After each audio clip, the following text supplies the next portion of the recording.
Bonjour à tous, bienvenue sur Public Sénat. Ravi de vous retrouver pour un nouveau numéro d'Allons plus loin. Nous sommes ensemble en direct pendant 2 heures. On va donc prendre le temps d'analyser et de questionner toute l'actualité politique et parlementaire. Et Alexis Poulain, on commence avec vous. Revenez-vous sur cette rencontre Place Beauvau ce matin autour des listes communautaristes. Le patron des sénateurs LR veut les interdire.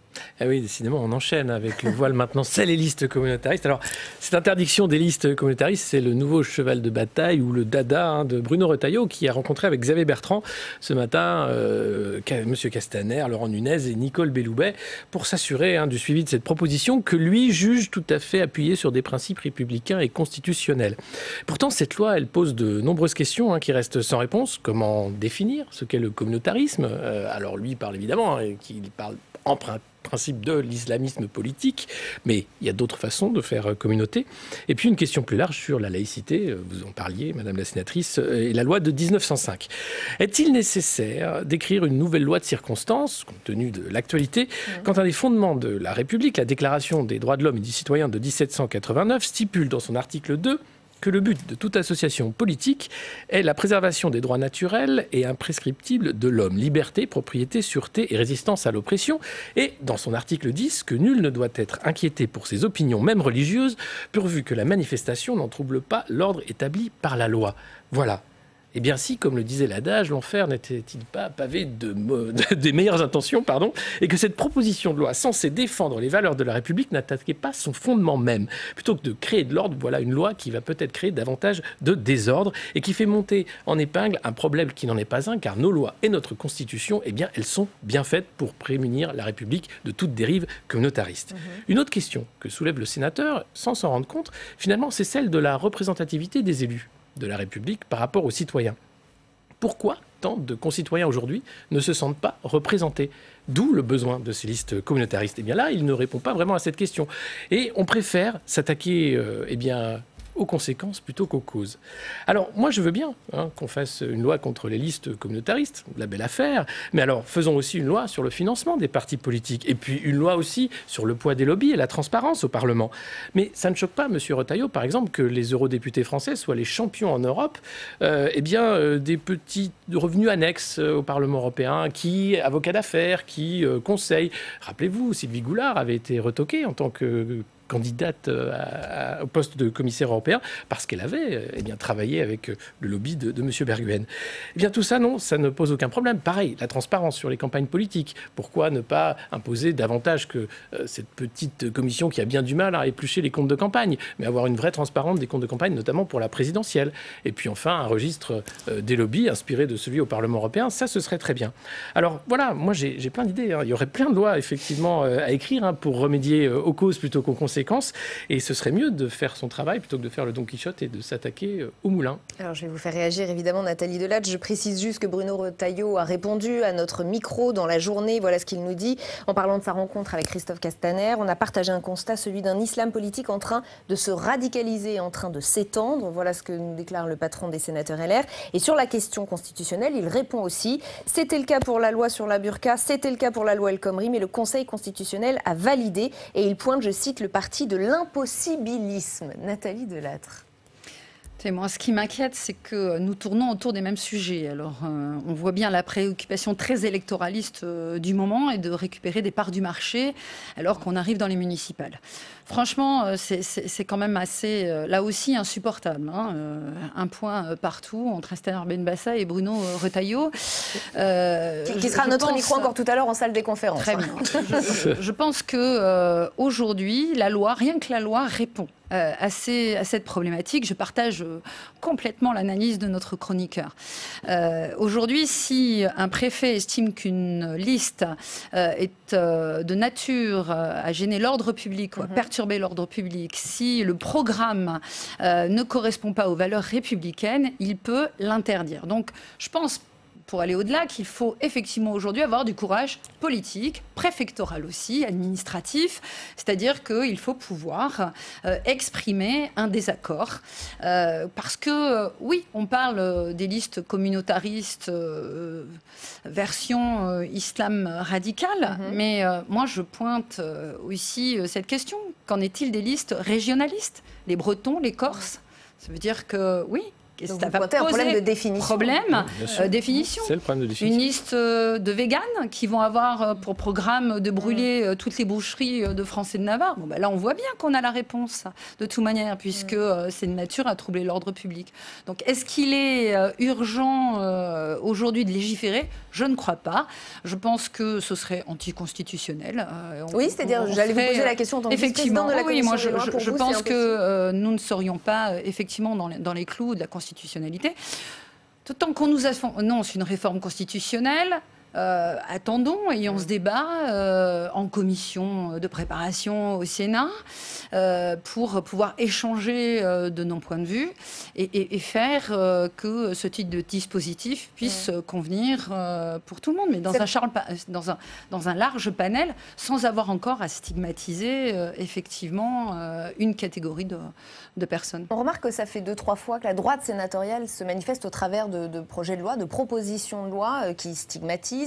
Est-ce que vous y voyez aussi une démarche très politique, finalement? Oui, moi je rejoins l'inquiétude de Gérard Larcher. J'entendais ce matin qu'il était fort marri d'avoir vu Monsieur Bellamy en photo avec Robert Ménard. Voilà. Bon, je pense qu'effectivement, on a aujourd'hui des signaux faibles. Mais de radicalisation. Donc voilà, moi je suis assez inquiète de cette droite qui effectivement est en train d'essayer de reconquérir des parts de marché. Je ne suis pas sûre que d'aller vers cette droite dure et cette extrême droite soit la bonne direction. Je pense qu'il faut effectivement qu'ils aillent chercher leur électorat et rassurer leur électorat différemment. Reprendre des parts de marché sur un électorat qui est peut-être parti un peu trop vite chez le président Macron. Le message est clair et nous aurons Bruno Retailleau à notre micro tout à l'heure dans une demi-heure. Tam Tranui, on va poursuivre avec vous ce club.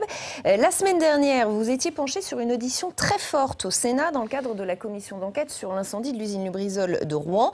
Aujourd'hui, 3 autres auditions, dont celle de Delphine Batho. Oui, la députée qui a été auditionnée ce matin à sa demande, car elle était ministre de l'écologie en 2013. Elle était donc en responsabilité au moment où s'est produit le précédent accident sur le site de Lubrizol. Il s'agissait d'une fuite de gaz, un accident industriel beaucoup moins grave que l'incendie qui a eu lieu au mois de septembre, mais qui avait déjà occasionné une condamnation de Lubrizol et dont des leçons auraient dû être tirées en termes de prévention, mais aussi de gestion de crise. Or, pour Delphine Batho, ça n'a pas été le cas. On l'écoute. Le fait qu'un nouvel accident industriel beaucoup plus grave se produise dans la même usine, après que Lubrizol ait été condamné pour négligence en 2014 et sans que les leçons de 2013 n'aient toutes été retenues dans la gestion de crise, constitue à mes yeux pas seulement un échec, mais une faute de l'État. Je dis bien une faute de l'État et non pas de tel ou tel gouvernement, même si l'actuel a sa part de responsabilité. Faute de l'État, donc, mais aussi responsabilité de l'actuel gouvernement. Le jugement de Delphine Batho, il est sévère. Par la suite, dans l'audition, elle parle notamment des contradictions dans la parole ministérielle, du manque d'informations aux élus locaux et du fait qu'en 2013, on avait déjà constaté que les systèmes d'alerte étaient obsolètes. Enfin, elle juge très durement l'État sur son manque de culture du risque écologique. Alors ça, c'est pour le volet environnemental et sécuritaire. Cet après-midi, les sénateurs se sont aussi intéressés au volet sanitaire puisqu'ils ont auditionné Agnès Buzyn. Et oui, la ministre des Solidarités et de la Santé qui a d'abord rassuré sur les conséquences immédiates de cet accident. Il n'y a pas eu de mort, il n'y a pas eu de cas graves. Les conséquences sanitaires ont été modérées. Mais les sénateurs se sont fait le relais des angoisses de la population quant aux conséquences à long terme. Écoutez la rapporteure Christine Bonfanti-Dossat et puis la réponse de la ministre. Et vous n'êtes pas sans savoir que de nombreuses personnes se réunissent toutes les semaines devant le palais de justice de Rouen en disant « Notre passé sans le Lubrizol, notre avenir, c'est le cancer ». Nous avons tout de suite évacué les gros risques. Après, sur l'effet cocktail, Personne n'est capable de le modéliser, nos agences travaillent, mais il n'y a pas plus d'expertise aux États-Unis qu'en Allemagne qu'ici pour savoir ce que ça donne. Et donc ça va mettre 3 mois de plus parce qu'il faut savoir quelles molécules peuvent être issues de cette combustion et ce qu'il faut rechercher dans les prélèvements. Il faut oser le dire. Moi, vraiment, je suis prête à l'assumer devant la population, mais parfois, il faut avoir plus que 3 minutes sur BFM.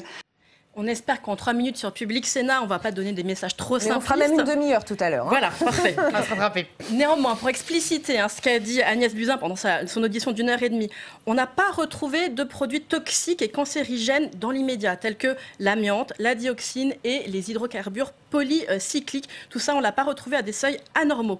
Mais ça ne veut pas dire qu'il n'y aura pas de conséquences à long terme par une accumulation de substances dans le temps. Et là-dessus, on ne sait pas encore ce qu'il en est, et donc il faut attendre encore 3 mois. Oui, ce qui n'est pas forcément rassurant, Tam. D'autant que nous sommes dans un contexte où la parole publique a été beaucoup mise en cause entre, on l'a dit, les ministres qui se sont beaucoup contredits, et l'indépendance des agences sanitaires qui est questionnée par certains. Écoutez la réponse d'Agnès Buzyn là-dessus.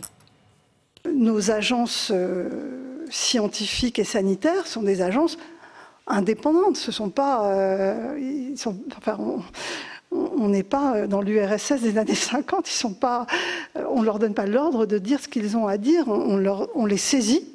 C'est notre travail en tant que politique de saisir une agence pour qu'elle apporte une réponse, mais la réponse, elle est totalement indépendante. Voilà, nous sommes bien dans la France des années 2010-2020 et pas en Union soviétique dans les années 50. Reste que ça n'empêche pas les gens d'avoir le droit et d'affirmer qu'ils ont le droit de douter, surtout lorsqu'on est face à des accidents industriels ou des scandales sanitaires. Nathalie Delattre, votre regard sur ces auditions et puis cette contradiction entre une population peut-être impatiente qui veut des informations vite, un gouvernement qui dit être en incapacité de le faire parce que c'est trop tôt pour les analyses. C'est un sujet très compliqué. C'est un sujet très compliqué. Vous savez, je suis viticultrice, donc le glyphosate, je vois bien quel est le débat.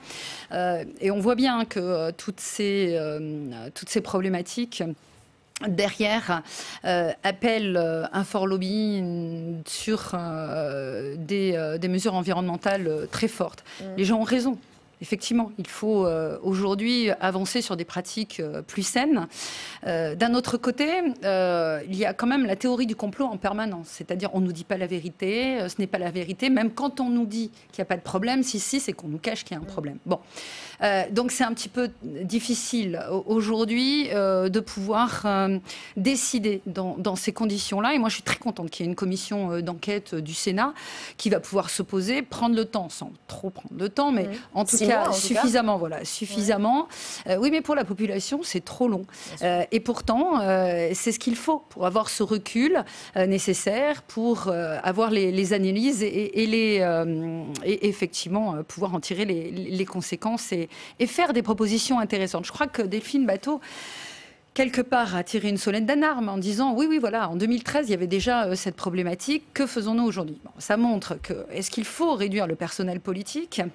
Parce qu'à côté, il y a une administration qu'il faut pouvoir manager. C'est-à-dire qu'un ministre ne peut pas tout faire, mais un secrétaire d'État pourrait être chargé de suivre ces dossiers majeurs et d'aller voir et de lancer un process. C'est-à-dire qu'on a aujourd'hui un plan canicule.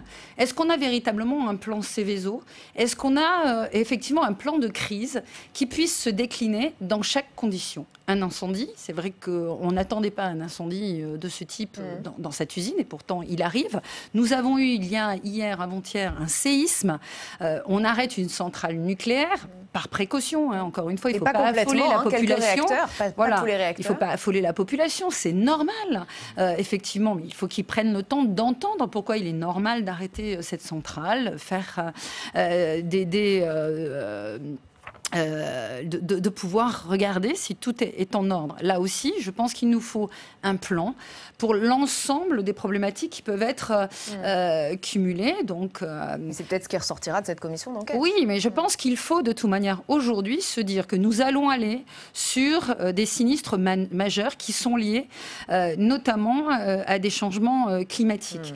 Donc, séismes, sécheresses qui vont faire éclater les sols, créer des brèches, brèches, des failles, bien sûr, des incendies qui vont être majeurs. On le voit en Californie. Donc, nous aussi, nous serons obligatoirement impactés. Donc, aujourd'hui, c'est vrai que les ministres en charge doivent être très pressants par rapport à une administration qui doit aujourd'hui rendre ses plans d'urgence. Allez, on change de sujet. Marie-Pierre Bourgeois, vous fermez la marche de ce club. Vous vous êtes penchée sur le livre de Thomas Guénolé. Thomas Guénolé, qui est ? C'est un ex-cadre de la France Insoumise. Et oui, Rebecca, regardez cette photo. Thomas Guénolé, c'est une des têtes d'affiche de la France Insoumise ces dernières années. Il a rejoint Jean-Luc Mélenchon quelques mois après son très beau score à la présidentielle en 2017. Et puis, pam, 2 ans et demi plus tard, avec fracas, il quitte la France Insoumise. Il raconte sa tragédie personnelle dans un livre intitulé La chute de la maison Mélenchon. Et la France Insoumise a cherché à se procurer le livre avant la sortie. Avait-elle raison de trembler, Marie-Pierre ? Alors, je vais vous faire une réponse de Normande. Un petit peu oui, un petit peu non. Alors, non, parce que beaucoup de choses, en fait, dans le livre sont déjà connues. À commencer par son éviction du parti. Il est accusé par la France Insoumise d'une sombre affaire de harcèlement sexuel. Thomas Guénolé, lui, dément et dit que cette accusation n'est qu'un motif pour l'empêcher de dénoncer la personnalité imprévisiblement colérique de Jean-Luc Mélenchon, je le cite. Du côté de la France Insoumise, on se défend évidemment. Et certains se demandent si Thomas est tellement mégalo qu'il croit vraiment que la France Insoumise ourdissait un complot contre lui. Donc ambiance à couteau très, très, très tiré. Alors au-delà du motif de son départ, là où ça peut faire un petit peu peur à la France Insoumise, c'est que ce livre, c'est vraiment une plongée dans le fonctionnement du parti. Vous pouvez mélanger, il y a plein de choses. Il y a le manque de démocratie interne. Il y a la question sur la façon dont se prennent les décisions politiques. Il y a les soupçons d'enrichissement personnel de Sophia Chikirou, la communicante en chef et une des très proches de Jean-Luc Mélenchon. Donc autant d'accusations qui peuvent faire du mal et qui font dire à Thomas Guénolé que l'ascension politique de Jean-Luc Mélenchon, c'est une imposture qui a nourri l'espoir de millions de Français. Par ses vastes tromperies, il trahit la confiance des électeurs et des militants. Et puis il y a parfois des amitiés qui ont un peu étonné chez Jean-Luc Mélenchon. Donc là, de la même façon, Thomas Guénolé le raconte. Figurez-vous que Jean-Luc Mélenchon est assez proche de François Bayrou, à qui il a demandé conseil quand ce dernier a lancé le MoDem. Raconte-moi comment tu as fait. Tu as eu les couilles de rompre avec la droite et créer ton parti. Moi, je veux faire pareil, casser le PS et prendre les communistes. Et vous le citiez, évidemment. Évidemment. Et ils en disent quoi, justement, les militants, de ce qui se passe aujourd'hui à la France Insoumise ? Et pour Thomas Guénolé, il y a 2 grands types de personnes impliquées dans le parti. Il y a les exilés, ceux qui ont été blessés par le fonctionnement autoritaire, les outrances du chef. Ça revient beaucoup. Toujours dans la bouche de Thomas Guénolé. Et puis ce qu'il appelle les jusqu'au-boutistes, très peu nombreux, mais qui soutiennent la personne de Jean-Luc Mélenchon envers et contre tout ça. Alors c'est ceux-là, par exemple, qui ont défendu Jean-Luc Mélenchon pendant l'épisode de la perquisition, qui a fait un petit peu mal l'image du parti.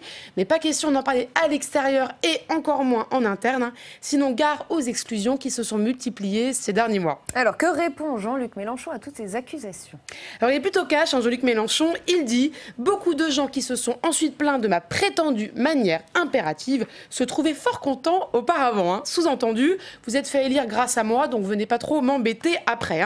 Et c'est vrai que beaucoup de députés aujourd'hui lui doivent directement leur place sur les bancs de l'Assemblée nationale.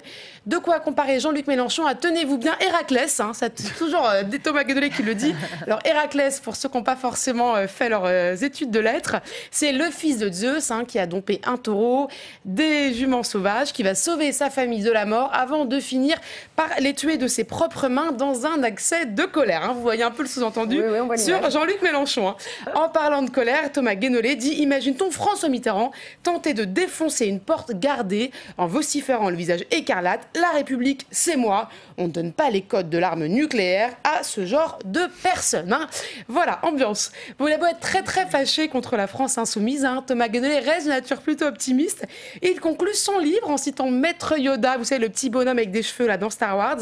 N'essaie pas, fais-le ou ne le fais pas. Sous-entendu, je continue d'appeler à l'union de la gauche anticapitaliste et je ne baisse pas les bras. LPL continue avec le grand débat. Nous revenons cette fois sur la colère étudiante. Précarité, détresse sociale, voilà ce qu'ils dénoncent depuis des mois. Et l'immolation de l'un d'entre eux vendredi dernier a renforcé cette colère.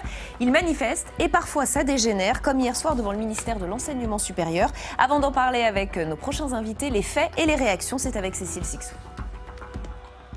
Sous la pression des manifestants, les grilles du ministère de l'Enseignement supérieur ont cédé.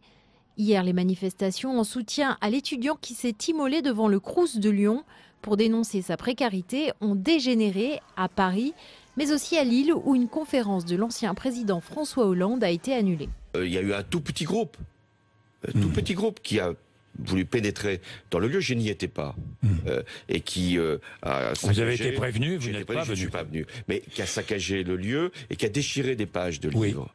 François Hollande condamne ces actes, comme le gouvernement et l'opposition, qui estiment que si l'émotion est légitime, la violence, elle, est inacceptable. Le gouvernement les condamne évidemment, car rien ne peut justifier en aucun cas que des violences puissent être commises, malgré l'événement tragique dont nous avons malheureusement été témoins. La violence n'est pas possible, et ce n'est pas une phrase toute faite quand je dis cela. On ne peut pas forcer les grilles d'un ministère, on ne peut pas jeter des livres à terre, on ne peut pas casser. Lors des questions d'actualité au gouvernement, plusieurs sénateurs de gauche ont accusé le gouvernement d'entretenir la précarité des étudiants. À la jeunesse qui souhaite s'investir dans la connaissance, la culture et les œuvres de la pensée, vous renvoyez le message détestable qu'elle ne serait qu'une charge. Mais Gabriel Attal, le secrétaire d'État de la jeunesse, se défend. Depuis 2 ans, le gouvernement prend à bras le corps ce problème de la précarité étudiante.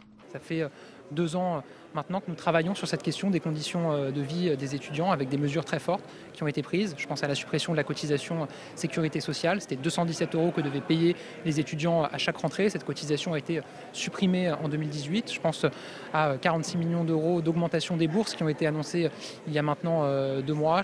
Gabriel Attal a annoncé qu'il recevra dès demain les organisations étudiantes.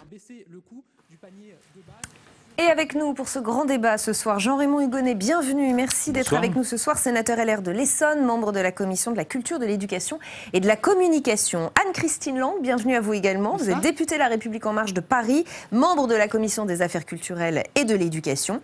Orlane François, présidente de la FAGE, bonjour et bienvenue, Fédération des associations générales étudiantes, premier syndicat en nombre d'élus. Et Georges Haddad est également avec nous, bienvenue et merci d'avoir accepté notre invitation. Vous êtes président de l'université Paris 1 Panthéon-Sorbonne, justement, Georges Haddad. Que vous inspirent ces violences étudiantes des dernières heures? Est-ce que vous les condamnez complètement et fermement ou vous les justifiez à certains égards? Non, je pense qu'il faut condamner toute violence, quelle qu'elle soit. Mais il y a différents degrés de violence. Là, c'est une violence spontanée qui s'exprime du fait de la précarité, de la souffrance. Après un drame. Et puis, il y a les violences institutionnelles et politiques qui ne sont pas capables de gérer et de prévenir ce genre de situation. Donc il faut avoir une approche objective de la violence. Et là, votre approche à vous des dernières violences, de celles d'hier soir? La souffrance, elle est là, on la connaît, la précarité est là, la fracture sociale s'aggrave de plus en plus. Donc il ne faut pas s'étonner s'il y a ces manifestations insupportables, je le dis bien, qu'il faut condamner d'une violence populaire, étudiante, qui exprime son mal-être et son malaise. Orlane François, ces violences qui sont condamnées par l'ensemble de la classe politique et de manière quasi unanime en fait partout. Comment vous voyez cela? Vous trouvez ça injuste qu'on les condamne, ces violences? Alors moi je suis à peu près du même avis que ce que M. Haddad vient de dire. Je pense qu'il faut condamner l'ensemble des violences et en tout cas on n'appellera jamais à des rassemblements et de la violence sur des campus et en dehors des campus. Par contre, moi ce qui va me déranger, c'est que depuis ce matin, la seule chose dont on parle, c'est ça. Et le vrai sujet, il n'est pas là. Ces jeunes, s'ils ont été en colère, s'ils sont en colère aujourd'hui, c'est parce que fondamentalement, il y a un vrai sujet. C'est la précarité. On a des jeunes on a un jeune qui a voulu s'immoler devant un crous. On a des jeunes qui sont quotidiennement en difficulté, qui n'arrivent pas à se nourrir convenablement. Donc il est là le vrai sujet. Et il ne faut pas l'éluder, il ne faut surtout pas le mettre de côté. Alors voyez-nous sur Public Sénat, on ne parle pas que des violences, on a justement prévu de parler d'autres choses. Je vais d'abord vous donner quelques réactions politiques, notamment celle de François Ruffin de la France Insoumise, hier soir sur France 5. Il nous dit ceci: ça répond à une autre violence. Est-ce qu'on doit le prendre pour un symptôme d'une société qui ne propose plus d'espérance? Voilà ce qu'il demande. Et il prend même l'exemple de Mohamed Bouazizi, ce Tunisien qui s'était immolé en 2010 et dont le suicide avait quand même déclenché la révolution de Jasmin. Peut-être qu'avant de vous faire réagir, notamment vous, Jean-Raymond Hugonet, on va regarder une séquence tirée d'un reportage de notre journaliste Béatrice Finzan à Rennes. Elle est allée à la rencontre d'étudiants en extrême difficulté qui mangent notamment grâce à des épiceries solidaires. Regardez. S'il n'y avait pas l'épicerie gratuite, je pense en fait que je serais obligé d'un peu d'interrompre mes études et d'essayer de trouver un boulot, parce que j'ai la même chose, je pourrais pas tellement demander à mes parents parce qu'ils ont du mal déjà, eux parfois à joindre un peu les deux bouts. S'il n'y avait pas l'épicerie gratuite, je serais obligé d'interrompre mes études et de travailler. Il y a vraiment des gens pour qui ça sert, des fois on a des échos en disant nous on ouvre à 18h et les gens disent c'est la première fois que je mange de la journée quoi. Donc forcément, on ne peut pas étudier correctement le ventre vide comme ça, quoi. Jean-Raymond Hugonet, quand on entend cela, est-ce que ça vous fait voir d'un autre regard la violence auquel on assiste depuis 24 heures? Moi, je ne la vois pas d'un autre regard. La première des violences, c'est, surtout quand on est le père d'un enfant quasiment dans cette gamme d'âge, voir un jeune qui s'immole par le feu à 22 ans, quelles qu'en soient les raisons, la violence, elle est là. Et ça, il faut qu'on s'arrête là-dessus 2 minutes. La précarité dans ce pays augmente. Quoi d'étonnant à ce que la précarité chez les jeunes augmente? C'est clair, net. On parle, je voyais des statistiques sur 13,5% des étudiants qui ont déjà renoncé à aller chez le médecin. Oui. Alors que nous, dans le projet de loi de finances 2020, on fait des débats incommensurables sur l'aide médicale d'État ou l'aide médicale d'urgence. Est-ce qu'un jeune aujourd'hui dans notre pays, étudiant, pas étudiant, peut manquer de soins encore au XXIe siècle? C'est insupportable. Cette société, il ne faut pas s'en étonner, M. Haddad l'a dit et c'est très clair, je n'ai pas grand-chose à rajouter, c'était très clair et net. Nous, on vit dans cette société. On n'est pas ici au Sénat dans un vase clos. Voilà, on a une vie sur nos territoires. Et on constate cette précarité qui augmente. Ça devient assez insupportable. Donc la violence, ensuite, il faut la condamner, bien évidemment. Mais elle ne vous étonne pas, finalement? Mais elle n'étonne pas. La violence des Gilets jaunes n'a pas étonné. Et là, on sent bien que le feu couve. Il a fallu 10 à 12 milliards d'euros pour acheter la paix sociale. Ces 10 à 12 milliards d'euros ont juste permis de calmer la paix sociale. Les braises sont là. Elles ne demandent malheureusement qu'à repartir parce qu'aujourd'hui, notre nation est fracturée et plus rien ne tient les Français entre eux.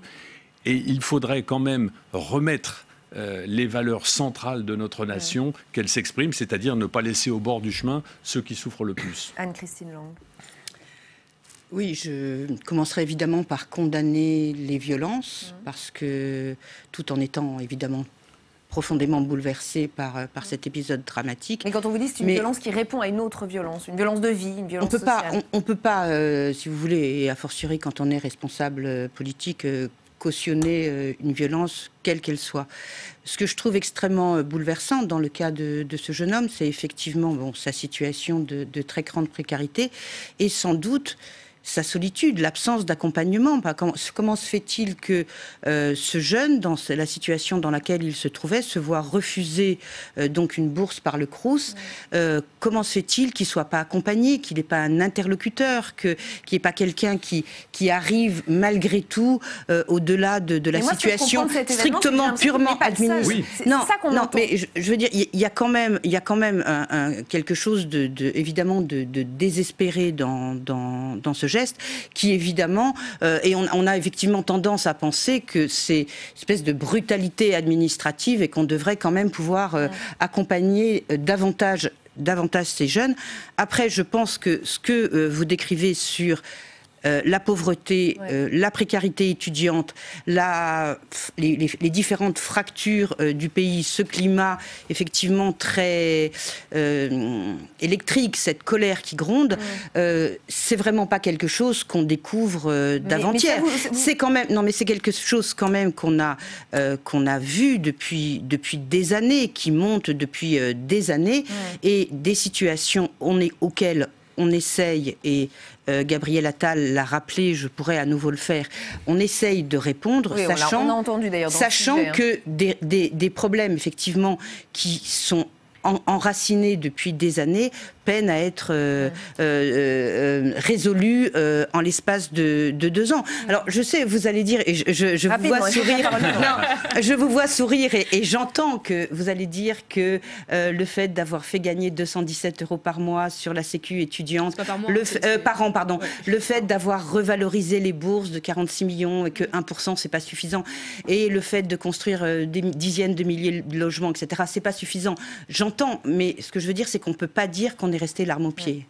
Georges Haddad, je vous ai vu réagir quand je disais que François Ruffin avait fait référence à Mohamed Bouazizi, ce Tunisien qui s'était immolé par le feu, qui avait déclenché une révolution de jasmin. Pourquoi ça vous a parlé, cette image? Vous pensez qu'on en est là? Parce qu'elle est elle est dupliquée justement dans cette affaire de Lyon. Vous savez, le monde étudiant est le reflet de notre société. En France, 30% de la population vit confortablement, parfois même jusqu'à l'indécence. 30% vivent normalement et 40% survivent, madame. Survivent jusqu'à la misère la plus intolérable et la plus absolue. Et on parle de solidarité nationale ? Cela est intolérable. La politique est une mission difficile, madame. Moi, je ne suis qu'un universitaire.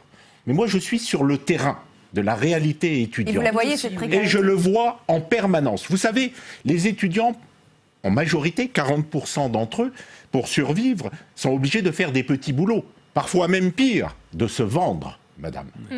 De se vendre, madame.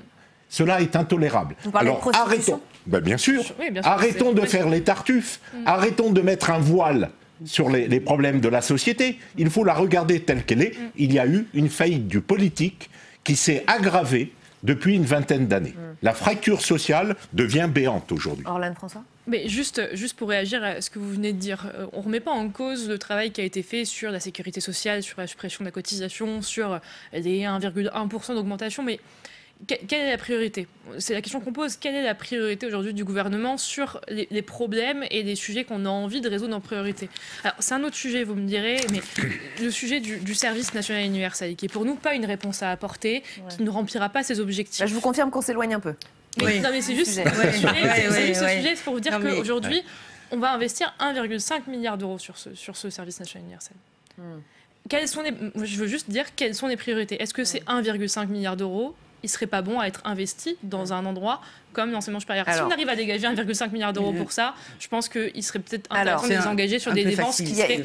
C'est pas facile, c'est pas ce qui est facile parce que c'est un affichage L'unité politique. sociale et l'unité des jeunes est peut-être aussi un sujet. Ça remplit aussi d'autres missions. Non, le SNU n'atteindra pas ces objectifs. Alors, c'est un autre débat. Une réaction a fait hurler les manifestants étudiants. C'est celle d'Amélie de Montchalin. Vous l'avez peut-être entendu. La secrétaire d'État était l'invitée de Public Sénat ce matin. Et pour elle, l'immolation du jeune de 22 ans devant le Crous de Lyon n'est pas un acte politique. Et elle dénonce une instrumentalisation. Je voudrais qu'on l'écoute.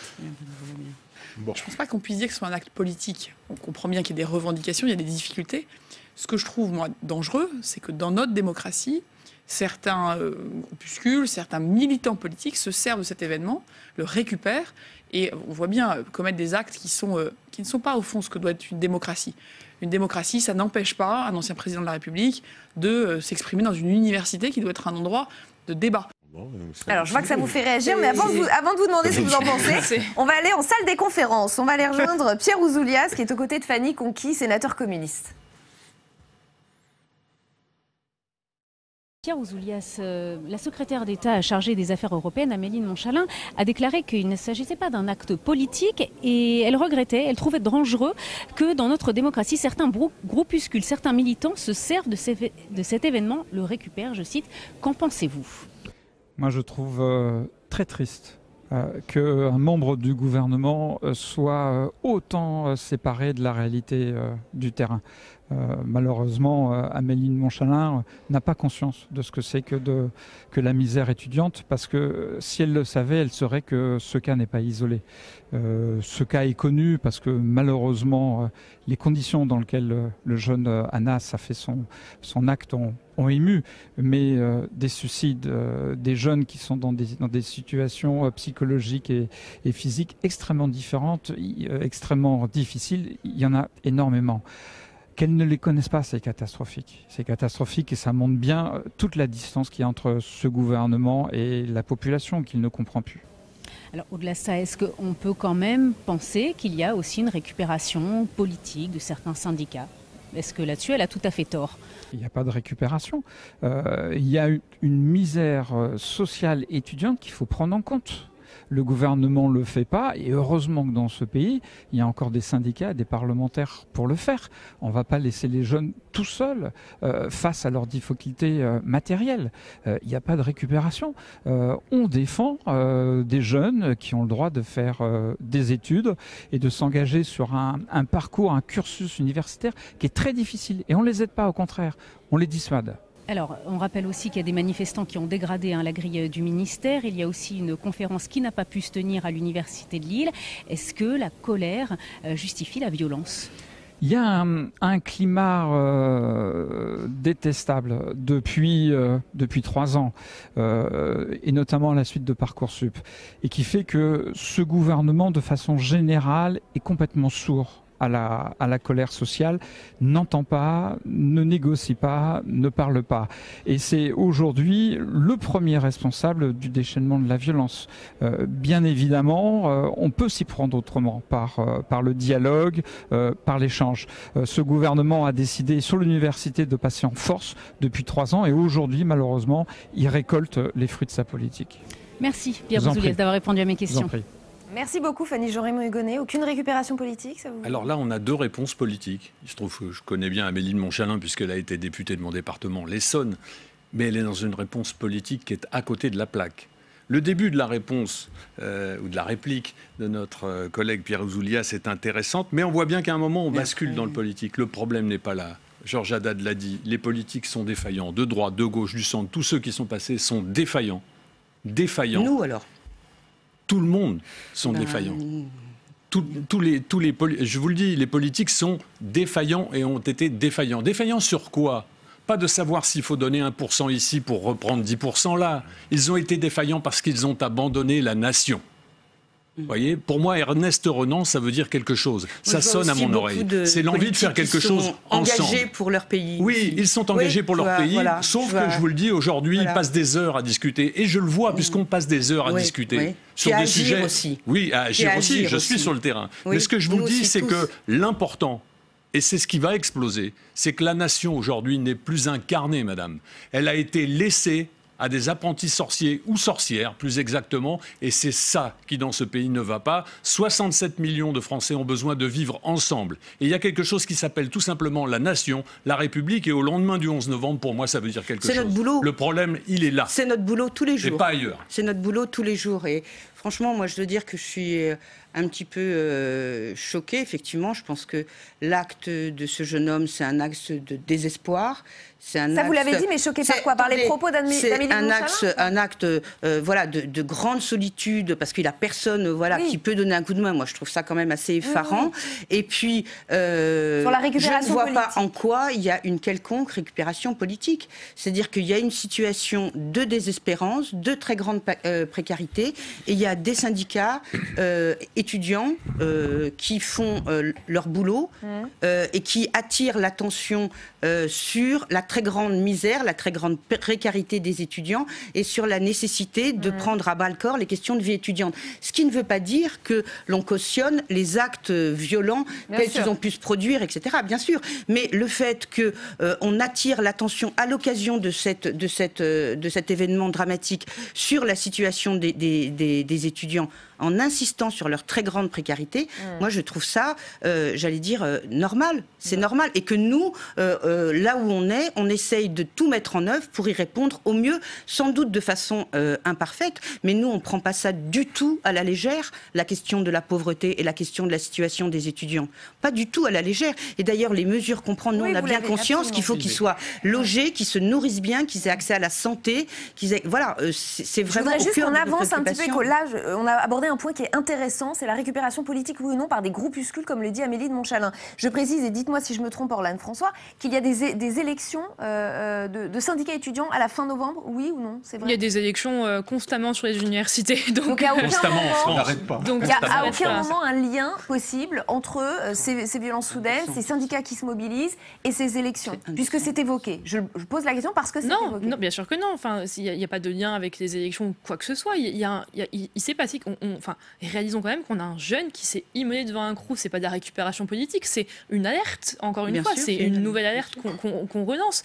Et je ne considère pas que la FACH soit un groupuscule.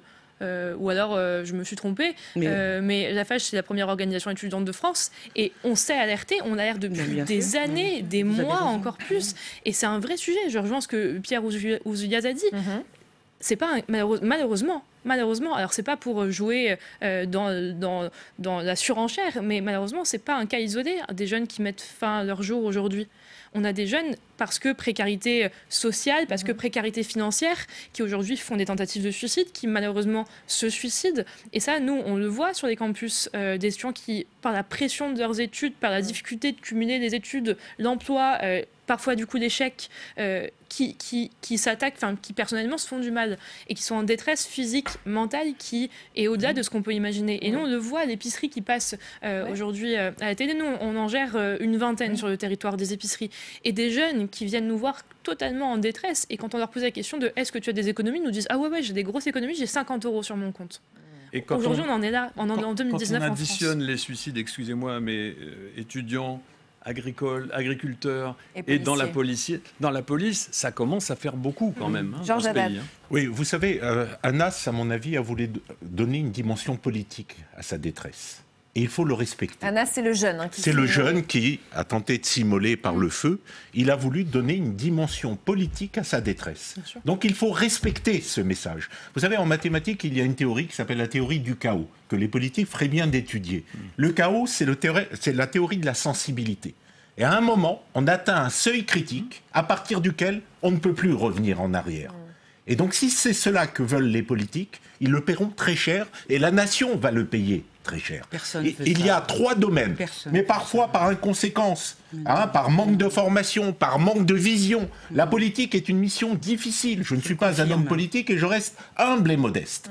Mais il y a quand même 3 domaines dans lesquels la démocratie doit s'affirmer au-delà du politique. Parce que la précarité, elle est partout, elle n'est pas simplement dans le monde étudiant. Regardez à la santé. Moi, je vis quotidiennement, ma mère est dans un EHPAD, c'est une catastrophe.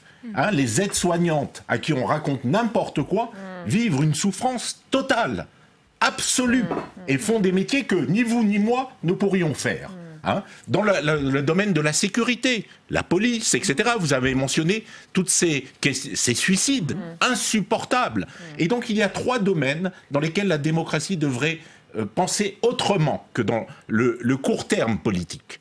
L'éducation, la santé, la justice et la sécurité. Alors, il faut transcender le politique. Les pouvoirs régaliens. Les pouvoirs régaliens. Les priorités budgétaires du quinquennat. Alors, restons dans les universités, si vous le voulez bien. Parmi les violences qui se sont produites hier soir, il y a eu celle de Lille.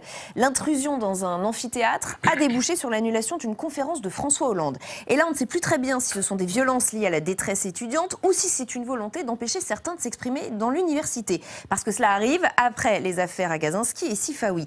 Tout le gouvernement dénonce une atteinte à la liberté d'expression. Jean-Michel Blanquer, Franck Riester, Dominique Vidal. Je vous lis juste le communiqué de la ministre de l'Enseignement supérieur. L'université doit rester un lieu d'ouverture, de débat et de tolérance. Porter atteinte à la liberté de débattre, c'est porter atteinte aux valeurs de l'université et de la République. Même condamnation du secrétaire d'État Gabriel Attal tout à l'heure au Sénat, au micro d'Alexandre Poussard. Écoutez.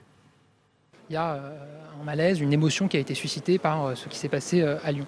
Puis il y a des violences d'ailleurs qu'on avait vu se multiplier avant même cette situation. Je pense à la conférence de Sylviane Agacinski, je pense à la conférence sur la radicalisation qui avait dû être annulée à cause de ces violences. Et nous condamnons les violences. On ne peut pas accepter qu'il y ait des violences. Encore une fois, il peut y avoir des revendications, il peut y avoir des mobilisations. C'est totalement légitime et c'est ça la démocratie. Mais on ne peut pas accepter les violences et évidemment, on les condamne très fortement. Orlane François, ce sont d'autres violences, c'est une autre violence, c'est le fait d'empêcher ces conférences, ces débats de s'organiser dans l'université. Ce sont les mêmes personnes qui... On n'arrive pas bien à comprendre. Je crois que c'est compliqué. J'étais pas présente hier soir à Lille. Je ne sais pas qui, dans quel moment. Vous êtes représentante de la FAGE, vous savez bien quand même ce qui se passe, j'imagine, dans les universités. Est-ce que oui ou non, il y a une atteinte régulière à la liberté d'expression? On sait ce qui se passe. Écoutez, il y a déjà eu des situations où, en effet, il y a eu des conférences qui ont été bloquées, des cours, pas des conférences. Je crois que c'était un cours. Même pas. Je vous laisserai expliquer. Là, c'est aberrant. Et en effet, je crois qu'on en est. Il faut jamais qu'on en arrive à là. Bien sûr que oui, l'université doit rester un lieu d'ouverture, de débat, de dialogue, et on n'en doit jamais arriver à bloquer des expressions et empêcher les gens de s'exprimer, même si on a un avis qui est à l'opposé du sien. Ça, c'est fondamental. Après, hier, en effet, pareil, on ne peut que condamner ce qui s'est passé hier soir à Lille, et en tout cas, nous, c'est pas dans notre façon d'agir, et il faut pas que ça continue ce genre de démarche. Mais la question qui se pose au fond, c'est est-ce que la précarité, ce pourquoi beaucoup manifestent, et sûrement à juste titre, devient un prétexte pour aussi empêcher certaines choses à Non, vraiment pas. Enfin, c'est pas un prétexte pour aller empêcher. C'était une manifestation qui, sans doute, découlait d'une mobilisation autour du Crous qui se passait quelques heures avant. Et étant donné que dans le message qui est laissé par Anas, il accuse également François Hollande de sa situation. Il y avait François Hollande qui était à Lille. Je pense qu'il y a eu un effet. Je pense qu'il y a un raccourci et en tout cas une méthode qui est utilisée.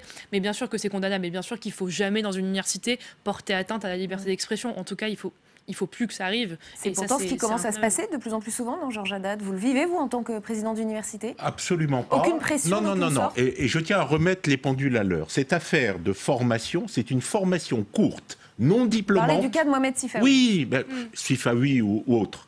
Une formation... c'est pas le même cas qu'Agazinski. Ah non, Agazinski, là, je condamne. Ni celui de François Hollande. Là, je condamne, pour le président Hollande, je condamne totalement. Ouais. Là, il s'agissait simplement, dans mon université, d'une formation courte de 2 jours, non renouvelable, payante, adressée à un public de 10 à 15 personnes.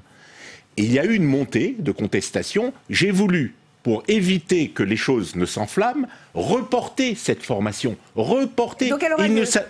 Mais je vais même aller plus loin, madame. Ouais. Je vais lancer un cycle de conférences en Sorbonne sur les problèmes de la radicalisation dans tous ces États. Avec un comité scientifique de haut niveau. Et je fais appel à Public Sénat, PS, Panthéon-Sorbonne, PS. Nous sommes faits pour nous unir et travailler ensemble à ce cycle de conférences sur 4 ans. Une question très concrète. Avec Mohamed Sifawi ou pas, ceci? Mais il viendra s'exprimer, Mohamed Sifawi et tous les autres. Il n'y a aucune pression d'aucune sorte dans les universités aujourd'hui. Chez moi, jamais, je n'ai pas subi. J'ai eu des récriminations, aucune menace. Je ne suis pas un homme sensible aux menaces. Il n'y a eu aucune menace. Il s'agissait d'une petite affaire qui ne méritait pas un tel traitement médiatique. Mais parce que ça arrivait après de le la cas part de certains médias. Surtout, il y a eu des cas. Il y a eu des cas. Et ça. Orlane François. Il y a eu des cas, mais je crois qu'il faut arrêter de dire que tout d'un coup ça explose et qu'il y a une radicalisation forte sur le mouvement étudiant. Non, enfin c'est pas vrai. Enfin, je vous dis, on est sur les universités, c'est pas vrai. Il y a des cas extrêmes qui arrivent. Jean-Raymond Hugonet, est-ce que vous avez quand même quelques inquiétudes? Des inquiétudes, on peut en avoir, mais là où on reparle des braises. Attendez, s'il vous plaît, on écoute Jean-Raymond Hugonet. Je vous donne la parole juste ensuite. Où on reparle des braises parce qu'elles sont encore là, il y a 2 choses. Il y a ce qui est de l'autorité et ce qui est de la liberté d'expression. Absolument. En ce qui concerne l'autorité, vous avez un recteur qui dit, voilà, intelligemment, j'ai pensé qu'il fallait différer, et on va faire, et on continue. Voilà. Et il y a une autorité qui s'exprime. De l'autre côté, la liberté d'expression, c'est pas la foire à tout. Et ça, il faut commencer à le comprendre, parce que même quand on regarde légalement les choses, cette liberté d'expression dont nous sommes fiers ici en France, elle est quand même très encadrée. Je ne voudrais pas reprendre certains éléments historiques, et notamment à l'époque de Manuel Valls, par exemple, quand il a été ministre de l'Intérieur. Mais on a bien vu que cette liberté d'expression, elle peut être ou combattue, ou elle peut être mal interprétée. Ce qui est clair, c'est... Bah oui. Mais vous savez, encore une fois, il n'y a qu'à regarder ici des gens qui sont, en France, des gens qui ont éclairé le monde. Albert Camus disait, je crois, mal nommer un objet, c'est ajouter au malheur du monde. Ben, c'est exactement ça. C'est comme pour la nation, j'en reviens là, c'est pas une idée fixe, mais croyez bien que si on réexplique les choses au peuple français, on va quand même comprendre des usurpations, des situations où chacun profite pour remettre un petit peu d'huile sur le feu. Voilà, les choses sont simples. Il y a l'expression d'une autorité et il y a la liberté d'expression et de respecter autrui. Anne-Christine. Oui, pour revenir sur les événements de Lille, moi j'ai trouvé ça effectivement choquant. Hein, c'est vraiment des scènes violentes. Quand on voit des étudiants dans un amphi qui déchirent des livres, excusez-moi, mais enfin le symbole est quand même pas très heureux. Hein, sur le rapport au savoir, etc. On peut manifester son désaccord, mais même si on déchire pas. Alors vous y voyez des quoi? livres et on déchire vous pas. Vous y voyez quoi? Une forme de radicalisation, pardon pour ce terme, parce qu'il est un peu... non, j'y vois. Non, là, en l'occurrence, sur Lille, je ne sais pas si ça avait, comme vous disiez, il y avait un rapport parce qu'il manifestait devant le Crous. Donc, je ne sais pas s'il y avait un rapport avec l'immolation de ce jeune ou si c'était simplement une manifestation. Mais c'est pour ça, je vous pose la question parce que c'est flou et qu'on s'interroge un peu. Ce qu'on constate quand même et ce qui doit, me semble-t-il, nous interpeller, effectivement, c'est la difficulté ou les obstacles qui sont mis pour que certains, je pense à Sylvie Juliana Gazinski, par exemple, qu'elle s'exprime dans une université qui doit quand même être le lieu du débat, de la controverse, même vive. Enfin, il me semble quand même que la liberté, les idées, la liberté d'expression, l'argumentation, la confrontation intellectuelle, c'est quand même le centre de la vie des universités. Et le fait qu'on refuse l'accès à des gens qui ne pensent pas comme vous, ça me semble très préoccupant. Et Samia, on va donc commencer avec vous, Samia Dechir. Vous revenez sur l'une des auditions du jour au Sénat, c'est celle de Laurent Nunez sur le budget du ministère de l'Intérieur pour 2020 et notamment sur celui de l'administration territoriale qui a fait débat. Oui, ce qui inquiète les sénateurs, c'est une réforme en particulier. En 2020, les moyens des préfectures vont être mis en commun avec ceux des directions interministérielles qui sont présentes dans les régions, dans les départements. C'est censé permettre de mieux piloter tous ces moyens. Mais pour le sénateur Jacques Genest, cette réforme est très floue. Et quand c'est flou, dit-il, c'est qu'il y a un loup. Le loup en question, cette fois, ce sont les reclassements qui sont liés à cette réforme. Combien y en aura-t-il ? On ne sait pas pour l'instant. Et Jacques Genest, lui, craint des suppressions de postes, notamment dans les services qui aident les maires à vérifier que toutes les décisions qu'ils prennent sont conformes à la loi. C'est ce qu'on appelle les services de contrôle de légalité budgétaire. Et pour lui, ce serait un très mauvais signal. Au moment où les maires sont inquiets, au moment où les maires voient l'administration disparaître avec les trésoreries, le contrôle d'égalité comme les trésoreries sont des éléments essentiels pour la sécurité des maires des petites communes en particulier qui seront rassurés pour éviter de faire c'est pas tous des polytechniciens ou des docteurs en droit, pour éviter de faire des erreurs. D'après Jacques Genest, il y a déjà eu en fait beaucoup de suppressions de postes dans ce domaine-là, sauf que le secrétaire d'État, Laurent Nunez, lui, visiblement, n'a pas du tout les mêmes chiffres, puisque pour lui, les effectifs ont au contraire augmenté. Entre 2016 et 2019, les effectifs qui ont été affectés au contrôle de légalité ont augmenté de 5%. Et donc cette dynamique, cette priorisation en faveur du contrôle de légalité, bien évidemment, elle va se poursuivre. Nous n'avons pas du tout la même interprétation sur les chiffres, et en particulier les emplois, mais surtout on n'a pas la même vision sur la présence de l'État dans les territoires. Je pense qu'un petit stage dans l'Ardèche, vous rendrez compte qu'il est très difficile pour un maire d'avoir des renseignements auprès de l'État aujourd'hui. J'ai donné des chiffres qui sont ceux de mon administration, en laquelle j'ai toute confiance. Et pour ce qui est de l'invitation qui m'est faite à faire des stages, il me semble, mais je me trompe peut-être, que mon passé professionnel m'a conduit à travailler dans les territoires, au plus près des élus, et à jouer mon rôle qui était à l'époque celui d'un sous-préfet. Voilà, c'est une guerre des chiffres comme il y en a sur à peu près tous les sujets en fait entre les sénateurs et le gouvernement. On termine sur un autre exemple de cette guerre des chiffres justement qui concerne aussi l'administration territoriale, cette fois sur l'accueil des étrangers en préfecture avec des files d'attente de plusieurs heures pour les demandeurs d'asile. Et cette fois, c'est Philippe Bas, le président de la commission des lois, qui dénonce l'absence de moyens. On l'écoute. Je pèse mes mots, mais c'est honteux de voir ces files d'attente devant les préfectures. Je crois que pour y arriver, il faut prévoir dans le budget des créations de postes pour les services d'étrangers des préfectures en 2020, et nous n'avons pas trouvé trace d'un effort dans ce domaine qui nous paraît cependant nécessaire. Là encore, une guerre des chiffres, puisque Laurent Nunez, lui, annonce qu'il y a bien des renforts de vacataires prévus pour 2020. Catherine Procaccia, dans votre département, le Val-de-Marne, y a-t-il les mêmes files d'attente pour les demandeurs d'asile devant les préfectures qui sont décrites par Philippe Bas? Est-ce que vous aussi, vous dénoncez l'absence de moyens pour l'administration territoriale dans ce budget 2020? Alors je précise, les files d'attente devant les préfectures ne sont pas simplement des demandes d'asile. Ce sont pour tous les étrangers. Les étrangers qui vivent en France, qui veulent la nationalité française, et certains, ça fait 15 ans, 20 ans qu'ils sont là, qu'ils ont épousé un ou une Française, que leurs enfants sont français. C'est tous ceux aussi qui sont légalement sur le territoire et qui ont besoin de renouveler leur titre de séjour. Et il y a les demandes d'asile. C'est un sujet qui est constant depuis plusieurs années. En tout cas, dans mon département, ça doit faire le 3e préfet que j'interpelle sur ce sujet. Vous savez, il reste en général 2 ans et demi, 3 ans. Donc, ce n'est pas un sujet nouveau. C'est un sujet qui est encore plus aigu depuis que tous les rendez-vous se font sur Internet. Or, par Internet, impossibilité de prendre souvent des rendez-vous. On m'a expliqué que l'administration ne pouvait recevoir que 150 ou 200 personnes par jour. Et donc, quand le créneau de 200 personnes par jour était pris, on ne donnait plus d'autres rendez-vous, ce qui est un peu logique. Mais vous avez des personnes qui arrivent, qui pendant 3 mois, 6 mois, 1 an, n'arrivent pas à obtenir un rendez-vous.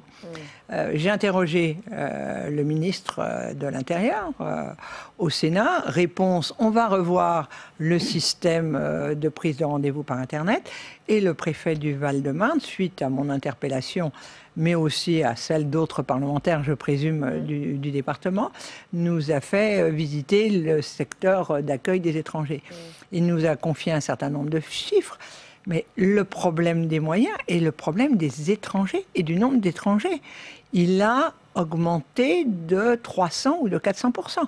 Donc, on ne peut pas non plus, sans arrêt, augmenter le nombre de personnes, en supposant qu'ils aient augmenté, mais c'est l'afflux des étrangers qui veulent faire régulariser leur situation, au moins tous ceux-là veulent régulariser leur situation, qui pose un vrai problème. Donc, cette régulation, j'ai évoqué des solutions. Est-ce que, par exemple, alors l'afflux, il est vrai dans un certain nombre de départements, pas dans tous. Bien sûr, c'est très irrégulier. C'est très irrégulier.